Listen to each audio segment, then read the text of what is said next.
ছাত্র দলের কমিটির হলের প্রত্যেকটা স্টুডেন্টদের সিট বাতিল করতে হবে।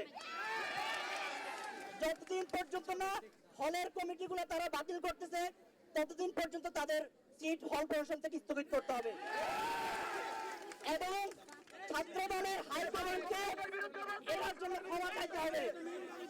আমাদের দাবি হচ্ছে হলের রাজনৈতিক ছাত্র সংগঠনগুলোর সকল গুপ্ত এবং প্রকাশিত কমিটি সামনে এনে বিলুপ্ত ঘোষণা করতে হবে। 3 নম্বর দাবি হচ্ছে হল প্রশাসন এবং বিশ্ববিদ্যালয় প্রশাসন তাদের দুর্বলতা স্বীকার করে অতি সত্বর ক্ষমা চাইতে হবে। 4 নম্বর দাবি হচ্ছে ডাকসু বানচালের সকল ষড়যন্ত্রের বিরুদ্ধে বিশ্ববিদ্যালয় প্রশাসনকে সজাগ থাকতে হবে। 5 নম্বর দাবি হচ্ছে যথাসময়ে ডাকসু নির্বাচন কার্যকর করতে হবে।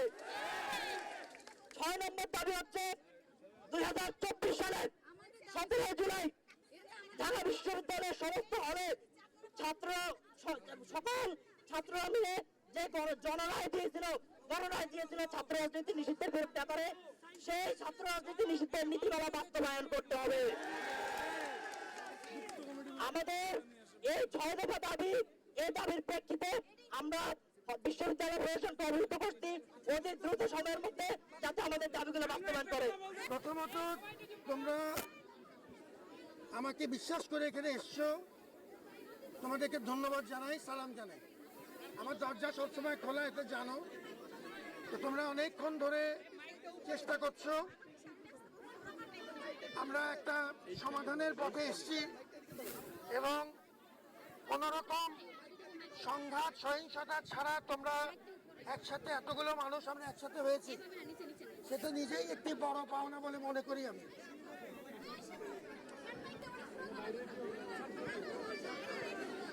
প্রথমত নিবর্তনমূলক কোনো রাজনীতি, যে রাজনীতি গণরুমের জন্ম দেয়, যে রাজনীতি নিপীড়ন করে, এটা আমরা কেউ চাই না। তোমার এবং আমার মধ্যে কোনো পার্থক্য নেই, তুমি এবং আমি মিলেই এই নতুন প্রশাসন। আচ্ছা, এখন আমাদেরকে 2-3টা বিষয় তোমাদের পরামর্শ দরকার। আমরা নিবর্তনমূলক কোনো রাজনীতি হল পর্যায়ে চাই না, এটা খুব পরিষ্কার। 17 তারিখ তোমাদের ক্ষেত্রে যদি এটা আমাদের আগে 17ই জুলাইতে, ওই সময় হল প্রশাসন কর্তৃক যেসব সিদ্ধান্ত হয়েছে ছাত্র এবং হল প্রশাসনের মধ্যে, সেটি তারা তাদের মতো করে বিবেচনা করতে পারবে, আমাদের তাতে কোনো আপত্তি নেই। আচ্ছা, এখন একটা ব্যাপার তোমাদের পরামর্শ দরকার, খুব ভালোভাবে পরিষ্কার। সেটি হলো যে আমাদের সামনে তোমাদের সাথে সবার সাথে কথা বলে তোমাদের ভরসায় সাহস করে আমরা ডাকসুর মতো একটি বড় আয়োজনে নেমেছি এবং এটি আমি খুব আশ্বস্ত হলাম যে তোমরা আজকে অনেকক্ষণ ধরে তোমরা কষ্ট করছো, কেউ কেউ না খেয়ে আছো, এর মধ্যেও ডাকসুর ব্যাপারে তোমাদের একটা অত্যন্ত পজিটিভ একটা ইতিবাচক মনোভাব প্রকাশ পাচ্ছে। আমি এটাতে আশ্বস্ত বোধ করছি। ডাকসুর ব্যাপারে আমাদের কিছু বড় মাপের, আমরা তো এখন চূড়ান্ত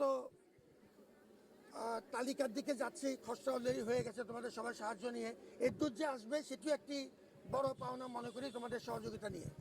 এখন ডাকসুর জন্য হল কেন্দ্রিক ছাত্র সংগঠনগুলো তারা তাদের মতো করে কাজ করতে হবে। এখন সেটির রূপ কেমন হবে, যেমন ধরো হলে কি তারা মিছিল করতে পারবে কিনা, তারা কি পোস্টারিং কিভাবে করবে, এই যে আচরণবিধিগুলো, এখন তাদের এই আচরণবিধিগুলোর ব্যাপারে তোমাদের সাথে, এটা তোমাকেই করতে হবে।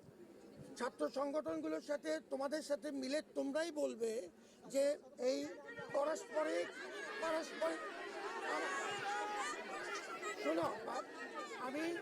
শোনো বাপ, আমি বুড়ো মানুষ, তুমি যদি চিৎকার চাচামেচি করো আমি কথা শুনতে পাবে না। আমি তোমার কাছ থেকে সাহায্য চাচ্ছি, পরামর্শ চাচ্ছি যে প্র্যাকটিক্যালি আমরা ডাকসুকে নিয়ে কিভাবে এগোবো। এখন যেটা দরকার সেটা হচ্ছে না, সবাই যদি মনে করো তোমরা যে ডাকসু আমরা চাই, তাহলে আমাদেরকে যদি আমরা মনে করো যে কেউ চাই না, agree? স্যার ডাকসু শিক্ষার্থীদের দুটোই কথা বলছি, একটা বলছি, খুব পরিষ্কার বলছি, আমার সবার কথা শুনতে হবে, সবার কথা শুনতে হবে। আমরা প্রথমে আমি বলেছি 17 তারিখের ব্যাপারে আমি অলরেডি বলেছি, তুমি কথা শুনতে পাচ্ছ না, তুমি একটু সামনে আসো, এই জন্য কথা শুনতে হবে। এখন আমি যেটা বলছি সেটা পরিষ্কার শুনো। ডাকসুর ব্যাপারে তাদের এই সামনে যখন প্যানেল হবে, তাহলে তারা কিভাবে কাজ করবে, হলে তো তাদের কাজ করতে হবে, কিভাবে কাজ করবে এই ব্যাপারে একটা আমাদের ঐক্যমত্য দরকার, তাদেরকে সে অনুযায়ী পরামর্শ দিতে হবে আমাদের। এবং যদি আমরা তাদেরকে কাজ করার ব্যাপারে আমরা পরিষ্কার বলি তবে মিছিল করার ব্যাপারে এই রেস্ট্রিকশন থাকবে, ফলে এই বিষয়গুলো তো বলতে হবে তোমাদের পরিষ্কার, এবং সেটি পরিষ্কারভাবে যদি বলা না যায়, শোনা যাচ্ছে কিনা? আচ্ছা, আচরণবিধি অনুযায়ী তোমাদের সাথে এই ব্যাপারে ঐক্যমত্য লাগবে, কারণ এখন তোমরা যে এই দোষারোপের সংস্কৃতি হবে না, তোমরা যদি সবাই সেটা আমি আপনাকে বলেই ফেলেছি।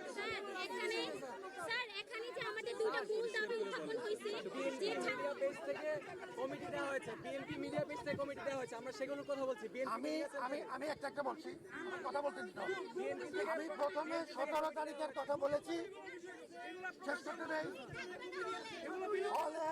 হলে রাজনীতি থাকার বিষয়টা অলরেডি মীমাংসিত।